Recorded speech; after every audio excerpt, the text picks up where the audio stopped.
For generations, the economic backbone of North America has rested in the grip of one family, one bridge, and one fragile choke point. And just moments ago, that balance shifted in a way few fully grasp yet.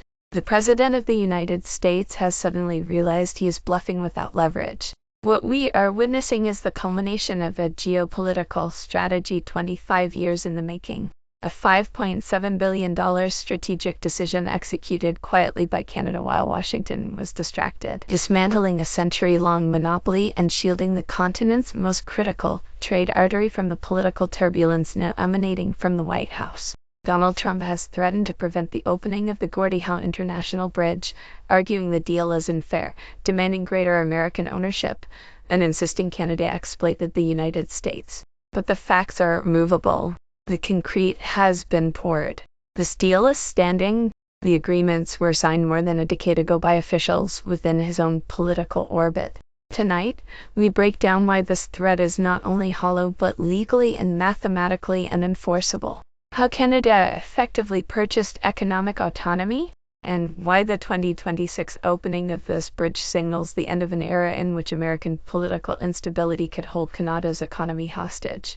To grasp the magnitude of what is unfolding in the Detroit-Windsor corridor, you must understand this is not merely an infrastructure story. It is about the busiest commercial border crossing between two advanced economies. For decades, Canadian exporters and American importers had little choice but to accept the tolls and terms imposed by the private owners of the Ambassador Bridge. They determined pricing. They controlled capacity. They effectively influenced the rhythm of North America's automotive supply chain. The chapter is closing. Mark Carney stood in Windsor beneath the shadow of the nearly completed span and did not retreat. He did not apologize. Responding to social media threats, he stated clearly that Canada invested $5.7 billion to end a monopoly that had persisted for almost a century. Here's the new reality. The Gordie Howe Bridge is scheduled to open in early 2026, featuring 6 lanes directly linking Detroit to Highway 401. It will become the longest cable-stayed bridge in North America. Yet the most intriguing element is not the engineering marvel, but the ownership framework, cause that is where the White House narrative collapses. The project was financed entirely by Canada. Yet under a binding 2012 agreement, ownership is shared equally between Canada and the state of Michigan. Consider the scale of that decision. Canada assumed the financial risk and then granted half the equity to an American state. That agreement was signed by Michigan's Republican governor at the time, and yet President Trump now threatens to block it. He posted online that he would refuse to allow the bridge to open unless the United States was fully compensated. He claimed it was constructed with virtually no American input. He insisted the U.S. should control at least half. The flaw in that argument is straightforward. Michigan already owns half. American steel forms the Detroit span. American labor built it. The agreement has been public for years. It was available to read at any time. That oversight has brought us to this moment. We are going deep into why Canada wrote a $5.7 billion check to dismantle an American family's monopoly over the Detroit-Windsor trade corridor. Nearly 25% of all trade between Canada and the United States moves through this narrow passage controlled by one family since 1979. This stretch of water is arguably the most valuable commercial artery in the Western Hemisphere. Trump's threat to block the bridge demonstrates, more than anything, how little leverage remains. The bridge represents redundancy. It is insurance cast in concrete and steel. It is Canada declaring it will no longer depend on a single aging, privately controlled crossing to move goods that sustain its economy. Before we dive deeper into the mechanics of the agreement and the history of the Maroon family's control, take a moment to subscribe if you value analysis that cuts through rhetoric and focuses on documented facts. The Detroit-Windsor corridor is the economic heartbeat of North America. Approximately 8,000 trucks cross daily. A quarter of all merchandise trade between the two nations flows through this gateway. Automotive components shuttle back and forth in tightly timed sequences. Steel feeds manufacturing plants. Electronics and agricultural products move in volumes worth billions. In 2023 alone, $51 billion in automotive trade passed through here. Around 150,000 chips depend on this corridor. 5,000 Canadians commute into Detroit each day. When this corridor falters, both economies feel the shock. For decades, Canada understood the vulnerability. Massive volumes of trade relied on infrastructure outside its control. The Ambassador Bridge is privately owned by an American family. The Detroit-Windsor Tunnel serves passenger vehicles, but cannot handle heavy freight. That weakness became undeniable in 2022. During protests over COVID policies, truckers blocked the Ambassador Bridge for 6 days. The consequences were immediate. Ford halted production lines. General Motors reduced operations. Stellantis warned of cuts. The cross-border supply chain nearly buckled because a single bridge was inaccessible. That was the turning point. Canada made a definitive choice. This cannot happen again. 25% of national trade cannot hinge on one privately owned structure beyond Canadian authority. So the Gardie Howe International Bridge was not conceived as symbolism. It was built as strategic infrastructure designed to eliminate a systemic risk. Beyond numbers and contracts lies the human dimension. The bridge creates redundancy. If one crossing closes, commerce shifts seamlessly to another. It introduces competition, ending decades of unchallenged toll setting. And it provides direct highway-to-highway connections, removing bottlenecks created by routing heavy trucks through city streets. The intent was never to replace the Ambassador Bridge outright. It was to ensure Canada would never again be hostage to a single failure point. That explains the $5.7 billion investment. It explains why Canada financed Michigan's share and granted 50% ownership at no cost. On the surface, that may appear generous. Strategically, it was decisive. The cost of continued vulnerability far exceeded the price tag. Trump's current threat reinforces that judgment. The Ambassador Bridge has been owned by the Morin family since 1979, one family controlling the busiest trade crossing between two nations for nearly 5 decades. They collected tolls on every commercial truck. There was no competitor. Heavy freight had only one option. Matthew Morin's estate is estimated at roughly $1.8 billion. The family has generated about $60 million annually from this single asset. Opened in 1929, the bridge operated as a private enterprise with no public oversight on toll rates. It was optimized for profit, not by national resilience. When plans for a second bridge emerged in the early 2000s, the Morins fought aggressively. They spent $30 million attempting to stop it. They backed a ballot measure requiring a statewide vote.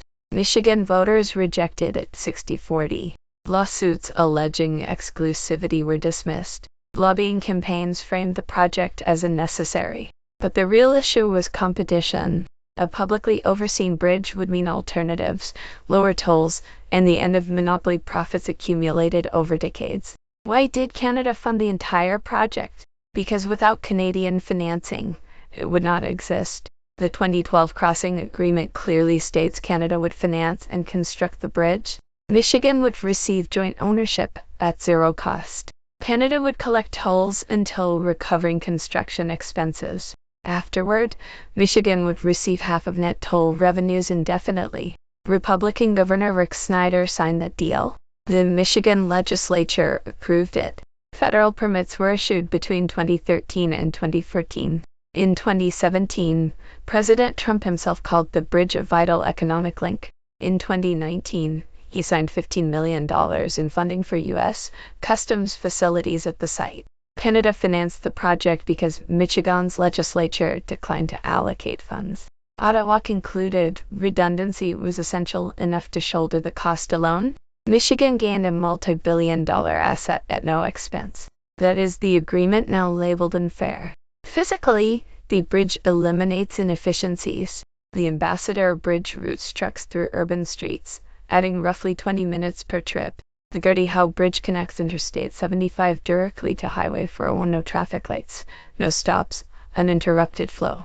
Across thousands of daily crossings, those minutes translate into enormous savings. A University of Windsor study estimates $2.3 billion saved over 30 years through fuel efficiency and predictability. Politically, the threat makes little sense. Michigan's auto industry depends heavily on Canadian suppliers. Components cross borders repeatedly during assembly. Reliable crossings are indispensable. Officials across party lines acknowledge this. Blocking the bridge would hurt Michigan businesses and workers first. The bridge is 98% complete. Federal notices have established it as an official port of entry. Revoking it would violate permits and agreements years in place. The threat is symbolic. It also emerged the same week Canada signed trade agreements with China. Trump had warned against closer ties. Canada proceeded. Without real leverage, he targeted the bridge. Yet the claims no American content, full Canadian ownership are demonstrably false. Public documents contradict them. Windsor's mayor has expressed confidence in the opening.